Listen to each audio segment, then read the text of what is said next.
সদ্য first terminal পরীক্ষা অর্থাৎ প্রথম পর্ব বা প্রথম পার্বিক পরীক্ষার সমাপ্তি ঘটেছে।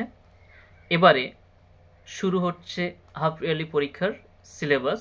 সামনে আগস্ট মাসের 16 তারিখ থেকে শুরু হবে অর্ধবার্ষিক পরীক্ষা অর্থাৎ হাফ ইয়ারলি পরীক্ষা, এবং সেই পরীক্ষা চলবে প্রায় সেপ্টেম্বরের 4-5 তারিখ অবধি।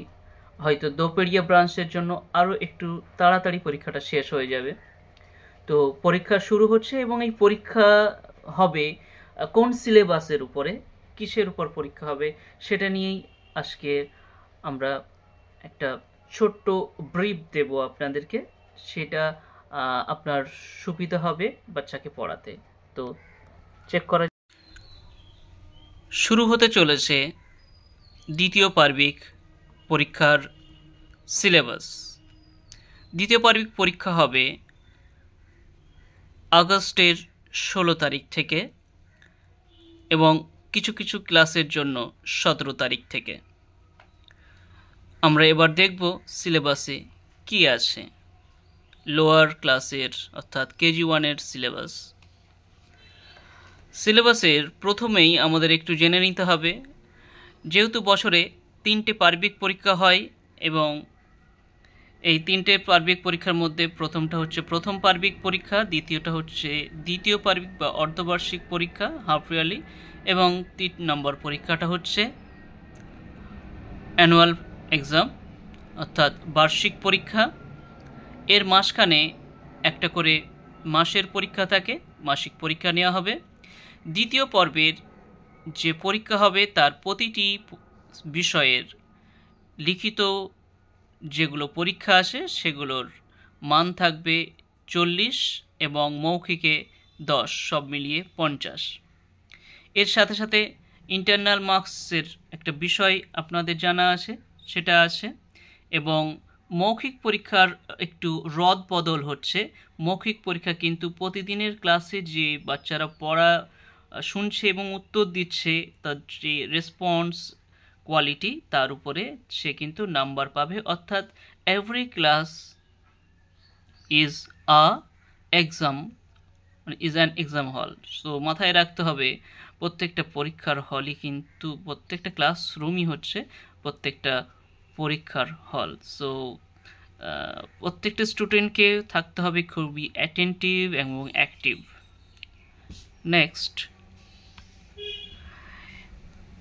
তার সাথে সাথে আমাদের আরেকটু জেনে রাখতে হবে জিকে অর্থাৎ সাধারণ জ্ঞান, জেনারেল নলেজ, ইংরেজি ছড়া, বাংলা ছড়া, এই যে বিষয়গুলো আছে সেগুলোর পরীক্ষা এবং পড়াশোনা সবটাই হবে কিন্তু মৌখিক। সাধারণ জ্ঞান, তার যে পড়াশোনাটা হয় সেটা ক্লাস 1 অবধি মৌখিক পড়াশোনা হয় এবং পরীক্ষা হয় মৌখিক। ক্লাস 2 থেকে এটা পড়া হয় এবং পরীক্ষাও হয় লিখিত মৌখিক দুরকমভাবেই। এর মাঝখানে মাসের পরীক্ষা হবে জুলাই মাসে। হয়তো জুলাই মাসের প্রথম 10 তারিখের মধ্যেই মাসের পরীক্ষা হয়ে যাবে। তো মাসের পরীক্ষায় যে বিষয়গুলো নিয়ে পরীক্ষা হয় সেগুলো আপনাদের জানা আছে। বাংলা, ইংরেজি এবং গণিত বিষয়ে পরীক্ষা হয়। এখানে মার্কস থাকে বাংলাতে 20, ইংরেজিতে 20 এবং গণিতের ক্ষেত্রে 20। সাধারণত এই যে পরীক্ষাটা হয় মাসের পরীক্ষা, সেটা ক্লাসের যে কাজ করানো হয় সেই ক্লাসের কাজের উপরেই পরীক্ষাটা নেওয়া হয়ে থাকে। এবং স্ট্যান্ডার্ড 1 থেকে একটা পরিবর্তন আসে, সেটা হচ্ছে ইংরেজির ক্ষেত্রে তার যে গ্রামার থাকে সেটা পরীক্ষা হয়। বাংলার ক্ষেত্রে যে বাংলা পাঠ্য এবং ব্যাকরণ থাকে সেগুলো মিলিয়েই কিন্তু পরীক্ষা হয়, ওখানে 10-10 করে। তবে এটা ছোটদের জন্য নয়, এটা স্ট্যান্ডার্ড 1 থেকে কাউন্ট হয় বা ধরা হয়। সুতরাং এটা লোয়ারের বাচ্চাদের এ নিয়ে ভাববার দরকার নেই। Next slide. লোয়ারের যে অর্ধবার্ষিক পরীক্ষা হবে সেখানে যারা পরীক্ষার দিন পরীক্ষা দিতে আসবে না তাদের কিন্তু পরবর্তীতে এক্সাম নেওয়া হবে না, কিন্তু নাম্বার একটা সে পাবে। কারণ তার আগে যে পরীক্ষা দিয়েছে সেই পরীক্ষার অনুযায়ী নাম্বারটা পাবে। কিন্তু তাই বলে কি তাদের কিছুই করতে হবে না? না, করতে হবে। সেটা হচ্ছে অভিভাবককে একটা চিঠি পাঠাতে হবে স্কুলে যে বাচ্চার এই পরীক্ষা হয়নি, এই জন্য কারণটা জানিয়ে পরীক্ষার দিন এবং পরীক্ষার বিষয় জানিয়ে আপনারা চিঠি লিখবেন।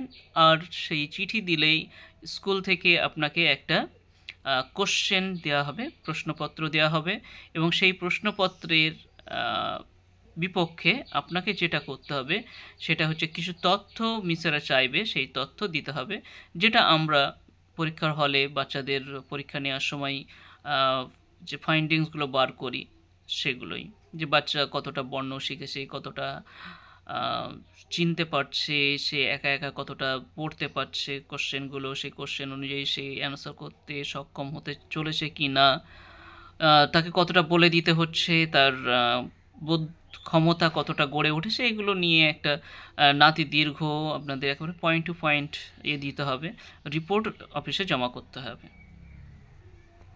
Next slide. এবারে দ্বিতীয় পার্বিক পরীক্ষার যে সিলেবাস রয়েছে সেটা সম্পর্কে মার্কস দেওয়া রয়েছে। মার্কসের ব্যাপারে আপনাদের বলা হয়েছে প্রতিটা বিষয়ে 50 মার্কসের পরীক্ষা থাকবে এবং লিখিত তার মধ্যে 40, মৌখিক 10। এক্ষেত্রে আমরা এখন যেটা পাচ্ছি সেটা হচ্ছে বাংলা বিষয়ের যে সিলেবাস আছে সেই সিলেবাসটা। বাংলা বিষয়ের যে সিলেবাস আমরা দেখতে পাচ্ছি সেটা হচ্ছে আকার, হস্যইকার, দীর্ঘইকার, হস্যকার, দীর্ঘকার এবং একার যোগে যে শব্দ আসে সেই শব্দ যোগে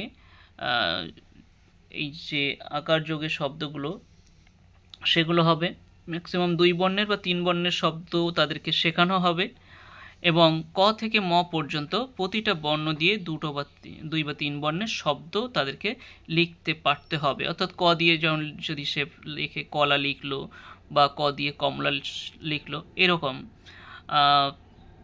এইভাবে সে বর্ণের উপরে কাজ করবে।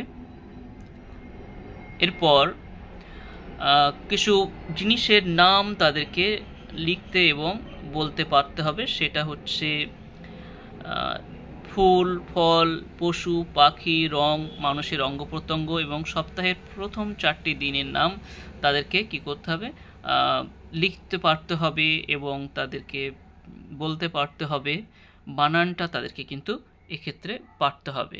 এবারে তার ভিতরে কোশ্চেনে পরীক্ষার সময় যেমন সাজিয়ে লেখা আসে, মিলিয়ে লেখা আসে, শূন্যস্থান আসে, এরকম ভ্যারাইটি যেগুলো ক্লাসের মধ্যে বিভিন্ন কোশ্চেন তাদের করিয়ে থাকবে সেগুলো নিয়ে কোশ্চেন তো আসবেই, সেগুলোর দিকে খেয়াল রাখতে হবে।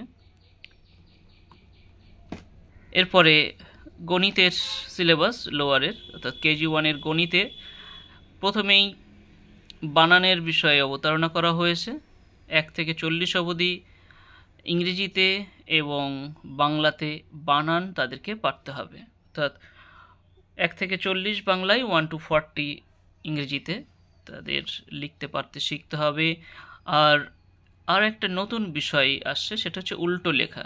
অর্থাৎ আমরা এর আগে কি করেছিলাম 1, 2, 3, 4 করে যাচ্ছিলাম, কিন্তু এখন উল্টো লেখা শিখতে হবে, যে 100 থেকে সে 1 পর্যন্ত ধীরে ধীরে আসবে। এইটা অনেক সময় ব্রেনকে সতেজ রাখতে এবং নিজের কনসেন্ট্রেশন পাওয়ার বাড়াতে কিন্তু উল্টো গণনার খুব উপকারিতা আসে, সেই উল্টো গণনা কিন্তু থাকছে। 1 অঙ্কের যোগ, বিয়োগ, গুণ এগুলো থাকবে। চিহ্নের কাজ হবে, সেই চিহ্ন যেগুলো অঙ্কের বিভিন্ন চিহ্নগুলো থাকে সেই চিহ্নগুলো নিয়ে কাজ হবে। অর্থাৎ ছোট বড় চিহ্ন, জোড়, বিজোড় সংখ্যা তাদেরকে জানতে হবে, জোড় কাকে বলে, বিজোড় কাকে বলে, জোড় সংখ্যাগুলো চিহ্নিত করতে পারা, বিজোড় বিজোড় সংখ্যাগুলোকে চিহ্নিত করতে পারা, কিন্তু সেই সক্ষমতা তাদের লাগবে। সমান অসমান চিহ্নের বিষয়টা রয়েছে, কোনটা ছোট কোনটা বড় এগুলো তাদেরকে বুঝতে শিখতে হবে। এই অ্যানালিটিক্যাল পাওয়ারটা তাদেরকে গেইন করতে হবে। আর তার সাথে রয়েছে সংখ্যা থেকে নাম্বার লেখা, অর্থাৎ বাংলা থেকে ইংরেজিতে সংখ্যা নাম্বার চেঞ্জ করা এবং ঠিক তার উল্টোটাও করতে হবে। শতকীয় লেখা, অর্থাৎ কয় দশ কয় কত হয়, এবং তার সাথে সাথে বানানগুলো তো আসেই, এগুলো কিন্তু পারতে হবে। তার সাথে ছোট প্রশ্ন কিছু থাকতে পারে, এক সময় তারা আরও জানবে জোড়া গন্ডার যে হিসাব সেগুলো কাকে কোনটা বলে, এবং নামতা 1 থেকে 6 পর্যন্ত, 1 থেকে 6-এর ঘর পর্যন্ত নামতা তাদেরকে মুখস্থ করতে হবে। তো এটা অঙ্কের সিলেবাস। এবারে আসছে আমাদের লোয়ারের সিলেবাস। লোয়ার সিলেবাস ইংরেজিতে কে থেকে টি এই যে বর্ণগুলো আসে সেই বর্ণ দিয়ে শব্দ গঠন তাদেরকে করতে হবে। যেমন কে দিয়ে হতে পারে কাইট, কে দিয়ে কিড, এরকম ধরনের শব্দ তাদেরকে তৈরি করতে শিখতে হবে, তার বানান তাদেরকে জানতে হবে। আর তার সাথে সাথে এ অ্যান দি এই যে আর্টিকেল আসে, আর্টিকেলগুলোর ব্যবহার তাদেরকে জানতে হবে, কোথায় এ বসে, কোথায় অ্যান বসে, আর কোথায় দি বসে, এগুলো বিষয়ে তাদেরকে জানতে হবে। ভাওয়েল কনসোন্যান্ট কোথায় ব্যবহার করা হয়, কনসোন্যান্ট আমরা শব্দের ভিতর কিভাবে ব্যবহার করি সেগুলোর তাদেরকে জানতে হবে। এ অ্যান দি যখনই শিখতে যাবে তখনই ভাওয়েল কনসোন্যান্টের প্রয়োজনীয়তা পড়বে, তারা সেখানে সেটা শিখবে। এছাড়াও ইংরেজিতে ফুল, ফল, পশু, পাখি এগুলোর নাম তারা শিখবে, সপ্তাহের 7 দিনের নাম, 5টা রঙের নাম, এগুলো শিখবে। তার সাথে সাথে শরীরের যে বিভিন্ন অংশ আছে সেগুলোর নাম শিখবে। ইংরেজি থেকে বাংলা এবং বাংলা থেকে ইংরেজিতে লেখা অর্থাৎ শব্দার্থ তাদেরকে শিখতে হবে। ইংলিশ আর বাংলার ক্যাপিটাল এবং স্মল লেটারের সম্পর্কে তাদের জ্ঞান নিতে হবে।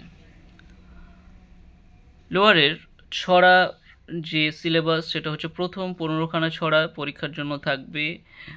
আর ইংরেজিতেও ইংরেজি ছড়া বা রাইমস যেটাকে আমরা বলছি সেটাও প্রথম 15টি।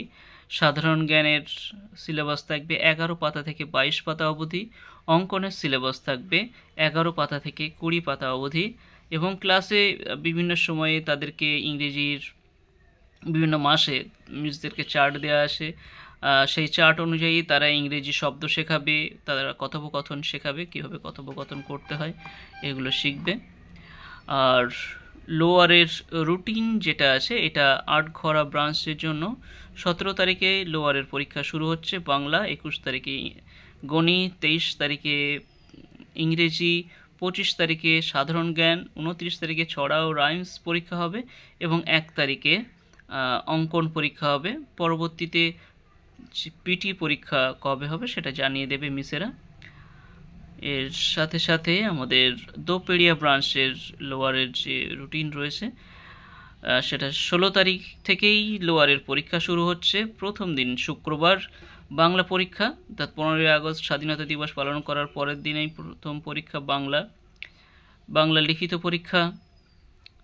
আচ্ছা, 19 তারিখে সোমবার গণিত, 20 তারিখে মঙ্গলবার ইংরেজি, 21 তারিখে বুধবার বাংলা ছড়া, 22 তারিখে বৃহস্পতিবার ইংরেজি ছড়া, 23 তারিখে সাধারণ জ্ঞান এবং 27 তারিখে পিটি পরীক্ষা হয়ে যাবে। কোনটা মৌখিক কোনটা লিখিত সেটাও এখানে উল্লেখ করে দেওয়া আছে, এটা আপনারা খেয়াল রাখবেন।